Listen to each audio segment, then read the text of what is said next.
जब जब होए अरिष्ट अपारा, तब तब देव धरत अवतारा। गुरु गोबिंद सिंह जी महाराज का यह अगम्य ख्याल जब सृष्टि विच अरिष्ट हो जाता है, अनर्थ हो जाता है, जीवन लक्ष्य सिर्फ दुनिया रह जाती है, दीन नहीं। जीवन मनोरथ सिर्फ विकार रह जाता है, सदाचार नहीं। जिंदगी की मंजिल ही लोग बन जाती है जिस तक के मनुख कभी पहुंचता नहीं। तो उस हालत विच सृष्टि अवगुणों की क्रूरता नाल भर जाती है, गुणों के स्वप्न तो खाली हो जाती है। ऐसे हालात विच धन गुरु गोबिंद सिंह जी महाराज फरमान करते हैं, जब जब होए अरिष्ट अपारा, तब तब देह धरत अवतारा। इसनों महान कवि और संत कवि तुलसी ने भी अपने ढंग नाल बयान किया है। जब जब होए धर्म की हानि, बाढ़े असुर अभम अभिमानी।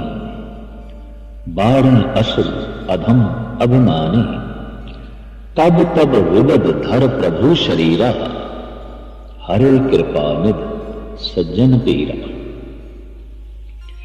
जब भी इतनी पीड़ा, इतना दुख संताप पृथ्वी झेलती है, पृथ्वी तो झेलन तो मुराद है, पृथ्वी दे मनुख झेलते हैं।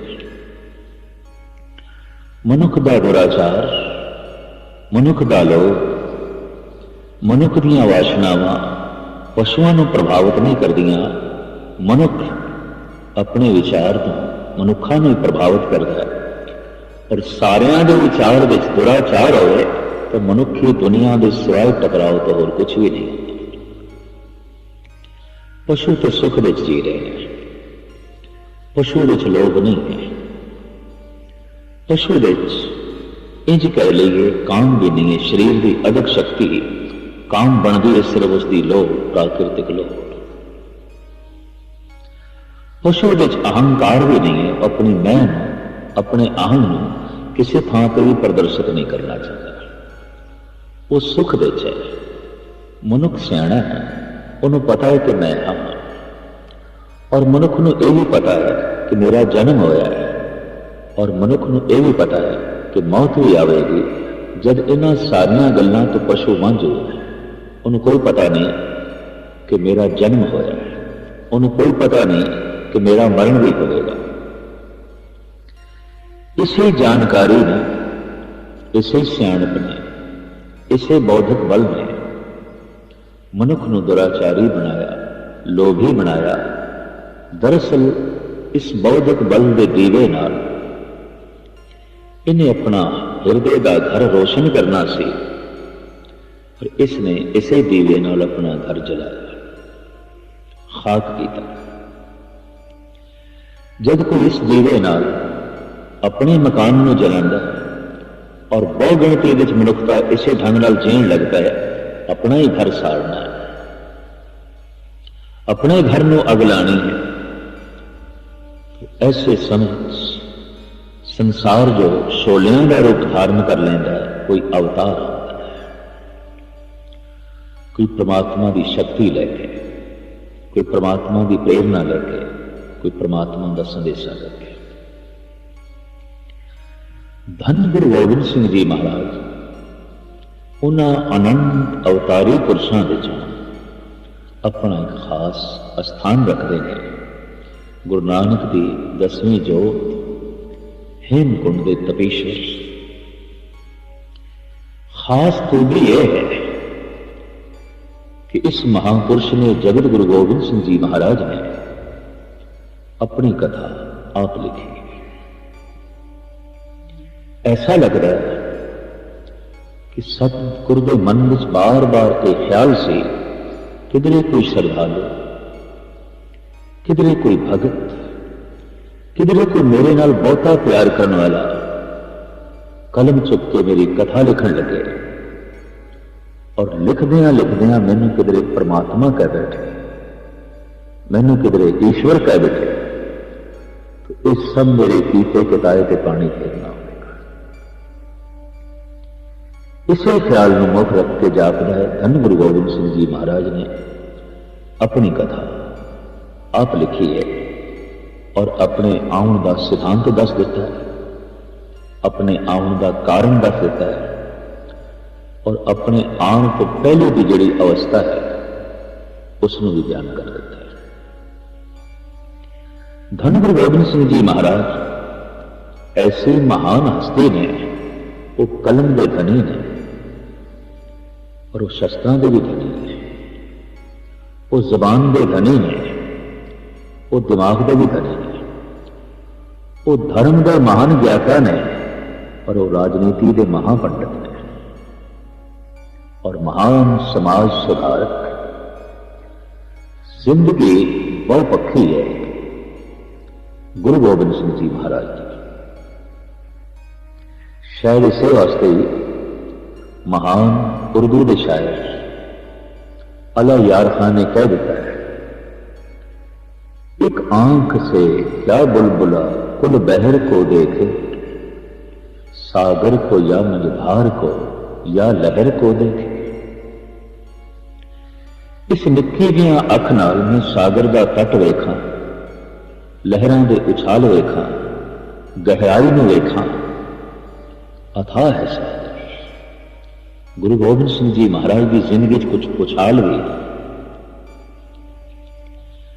और जीवन में कुछ तट भी है और बड़ियां गहराइयां हैं। उपरों उपरों देखिए तो वाकई गुरु गोबिंद सिंह जी महाराज का जीवन ज्वार भाटा है, जैसे सागर विच ज्वार भाटा सी उपरों उपरों देखते हैं।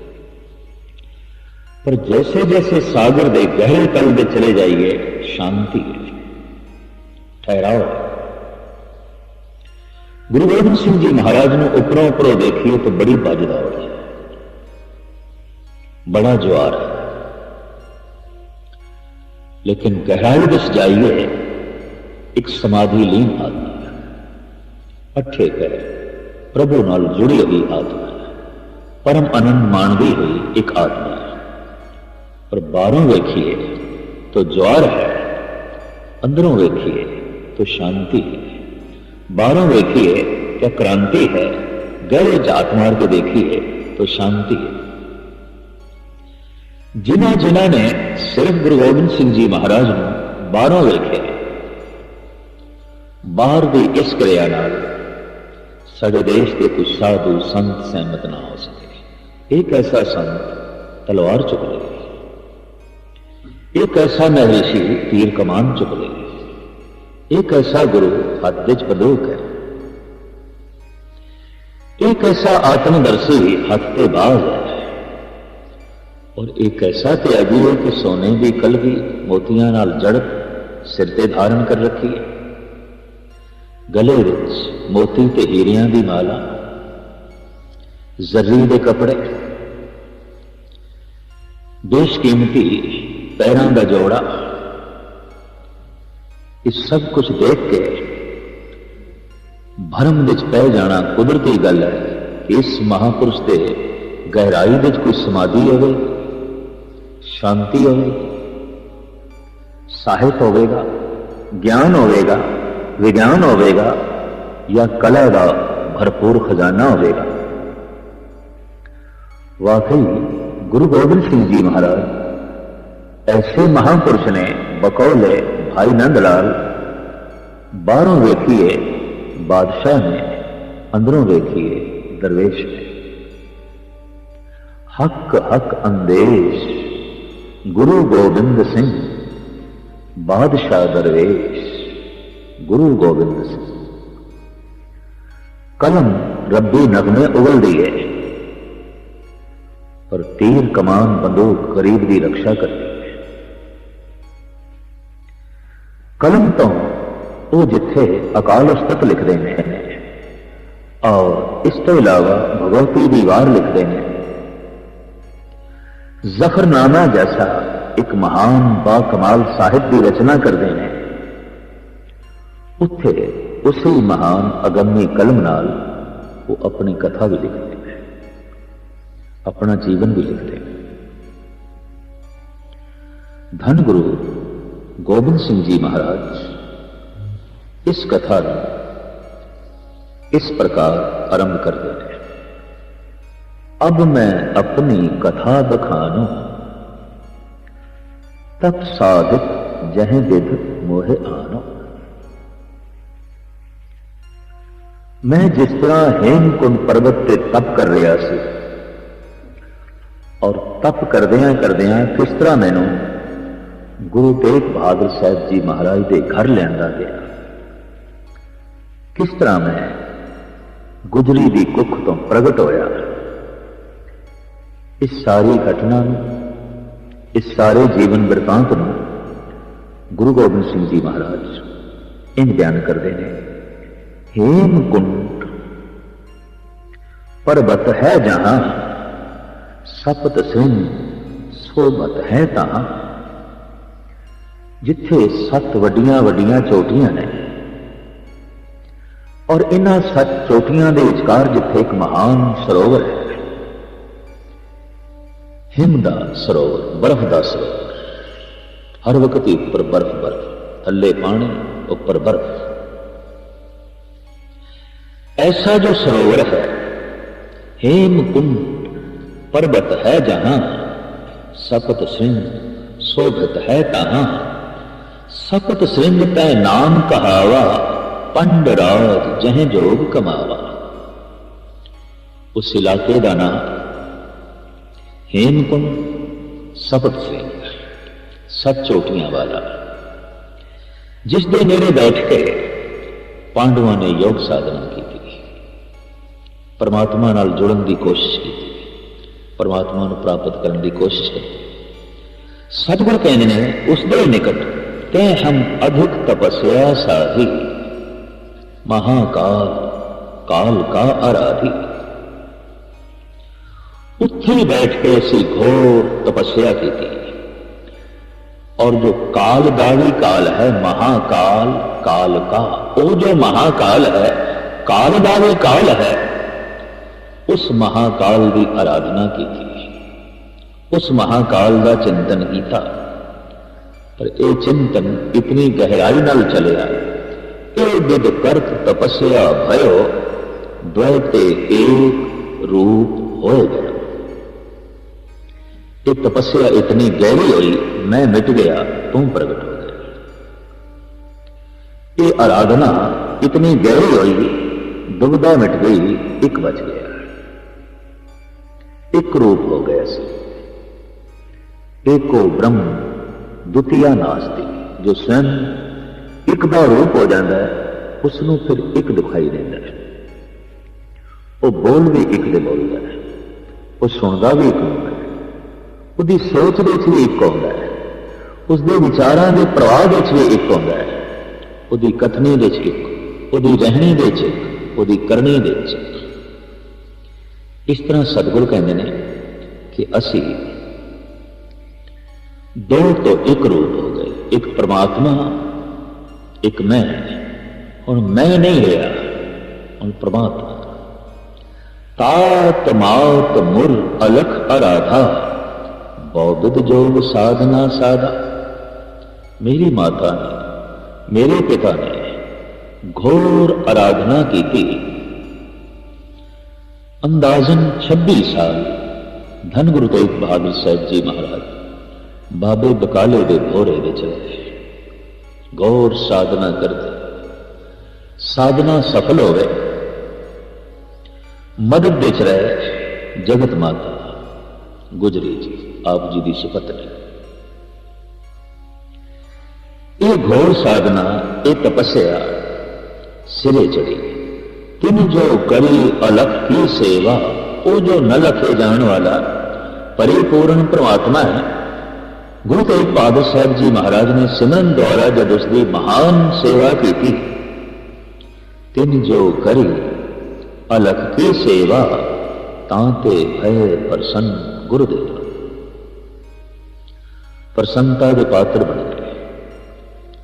अकाल पुरख की सारी प्रसन्नता झोली विच आण गई और इंज लगता है जैसे कि गुरु तेग बहादुर साहब जी महाराज ने यह आख्या हो, हे परम पिता, हे परिपूर्ण परमात्मा, कोई राज योगी, कोई दुष्ट दमन साडे घर भेजो। ये शायद मंग रही हो। देश के हालात ऐसे सन, मजलूम पैरों थले लिताड़िया जा रहा है। धर्म मंदिरों की बेहुरमती, धर्म ग्रंथों की बेअदबी अबला चीख रही सी और विदेशों के बाजारां टके टके बिक रही सी। हालात इस देश के ऐसे सन और खास करके उस समय भी कश्मीर जो जन्नत आख्या जाता है, दोज़ख बनया होया सी। बकोले नूर जहां वो तो जन्नत है। अगर फिरदौस से बर्रू है जमी अस्तो, हमी अस्तो, हमी अस्तो, हमी अस्तो। अगर कोई जमीन पे फिरदौस जन्नत है तो यही है, यही है, यही है। लेकिन कश्मीर के पंडितां लई ते दोज़ख बन चुकिया सी। कश्मीर के ब्राह्मणों लई वो दोज़ख बन गया सी। वो घोर अग्नि बन चुकिया सी। यही सारे गुरु तेग बहादुर साहब जी महाराज के अगों आनंदपुर साहब दे फरियाद लेके आए थे। ये सारा देश पहले तो ही गुरु तेग बहादुर साहब जी महाराज को पता ऐसा होना। तभी उन्होंने दुष्ट दमन भी अपने घर विच मंग की थी। गुरु गोबिंद सिंह जी महाराज फरमान करते हैं, तिन प्रभ जब आयस मोहे दिया। फिर मैनू परमात्मा ने आदेश किया, हुक्म किया, आज्ञा की। तिन प्रभ जब आयस मोहे दिया, तब हम जन्म कलू में लिया।